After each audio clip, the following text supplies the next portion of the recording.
All right, so I'm just going to start off by admitting it. I've been lying to you, or at least simplifying things drastically. When we were looking at this reaction previously, we focused on just the energy it takes to break a bond apart and acted like that was really what was going on in this situation. But let me tell you a little bit more about what's going on. So not only are these two things connected, it's not just moving to higher potential energy, but these molecules are all rotating. They're spinning around an axis, a center of mass here. The bonds will be stretching back and forth like a spring, so these atoms will be vibrating back and forth from each other like a spring. These bonds will be bending as if it's bending back and forth.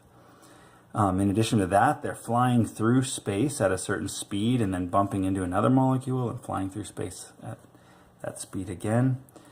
On top of that, even in every single atom, remember there's a proton and an electron at least in a hydrogen atom, and that electron itself is spinning around in circles. The proton itself, the nucleus of the atom, is spinning around in circles. The electron could move to higher or lower energy levels. There are just absolutely so many things going on within this atom that it's just hard to track each individual one of those things. So there's actually good news about that, is that we're going to move beyond that idea of trying to pay attention to each individual thing and move to an overall concept of really just the total amount of things going on in there. And actually, even that is sort of impossible, or at least too difficult to handle. So we're not even going to talk about the total of what's going on in each molecule. We're going to just talk about changes. What's the difference between this state and this state over here? So to do that, we want to introduce a couple of new terms. So the new terms to talk about are internal energy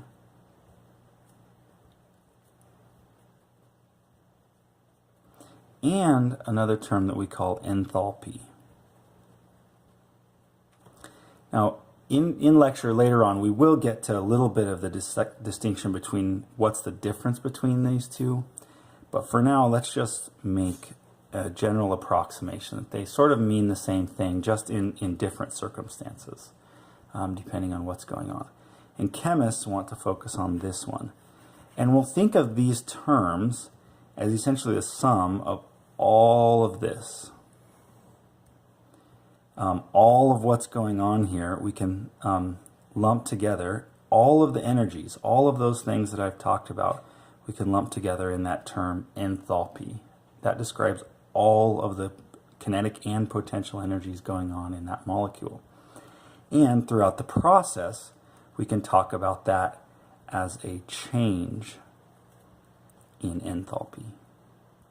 And we use this symbol to denote that, change in enthalpy. And since this happened in a reaction, we usually write a little note down to the right of this letter to talk about what change in enthalpy. The change, the delta means change, the H means enthalpy, and then we tell what process it changed over. And this process we're just going to call a reaction, RXN. So to talk about how all of those things that I talked about, rotations and stretches and bends and flying through space at a certain speed, all of that stuff all put together, the change through this process we'll just call the change in enthalpy during this reaction. Okay, and what we want to actually do today then is learn how to calculate the energy absorbed or released in a reaction, which is essentially the energy absorbed or released in a reaction is that delta H of the reaction, the change in enthalpy of reaction, from enthalpies of formation of the individual compounds. So here's how we do it. The first thing we do is we write down the overall chemical reaction. So here's the overall chemical reaction that we're interested in.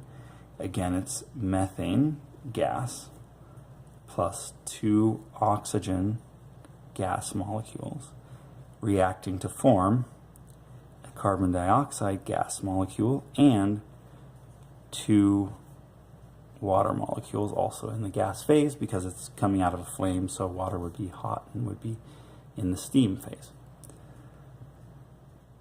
All right, so what we do here, and it's a little weird, well, not weird, just different than something you've seen before, is we want to know the real amount of change in energy.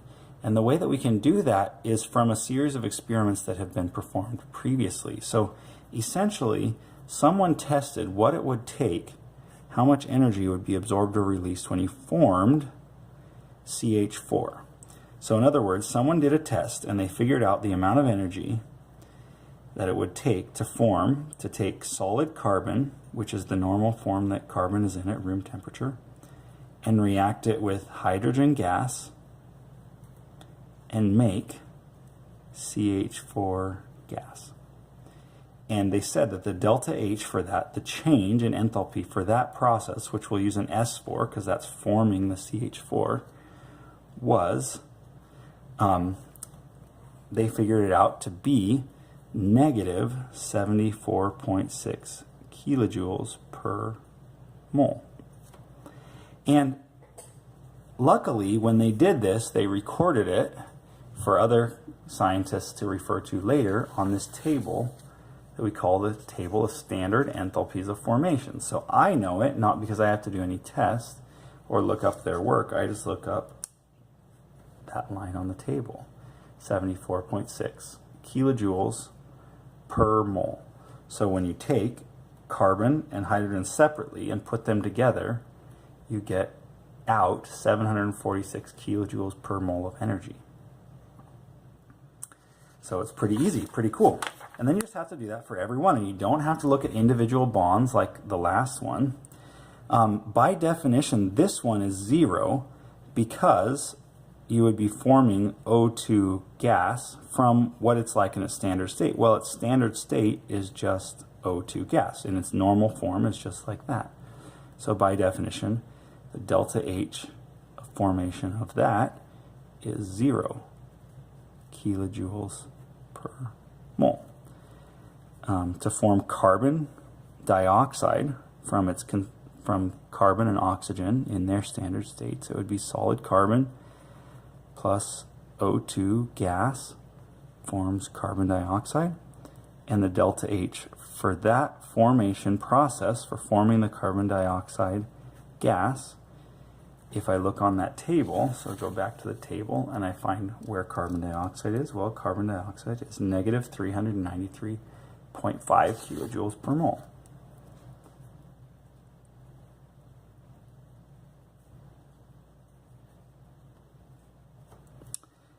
And then the process for water to take hydrogen gas and oxygen gas and put them together to form water gas is, if I look on the table, negative 241.8 kilojoules per mole. And one little note here is that we only need one of the two oxygens, so it's the one rare case where we actually write a fraction of a mole in front of the oxygen in the reaction. So that's negative 241.8 kilojoules per mole of water forming. And that's again the delta H of formation. That's what it takes to form those. So we can actually use these values to calculate how much energy is absorbed or released in that overall reaction. So the thing here, it's sort of the opposite of what we did in the previous video about bond energies. These are enthalpies of formation. So that's what it takes, that's what's released when you make them. So carbon dioxide and water are being made, so these ones we want to keep the same. But if we come over here, CH4 is being unmade in this process, so it's the opposite. So we need to change the sign. So because this reaction makes CH4, but we're doing the opposite of that. So the opposite of that is unforming, which would just be positive 74.6 kilojoules per mole. And you would do that for any product or any reactant, I'm sorry. So if this one were a negative, you would change it to a positive. If it were a positive, you'd change it to a negative. Since it's 0, it doesn't make any difference. So then we just have to do the same thing we did last time, multiply it by the coefficient.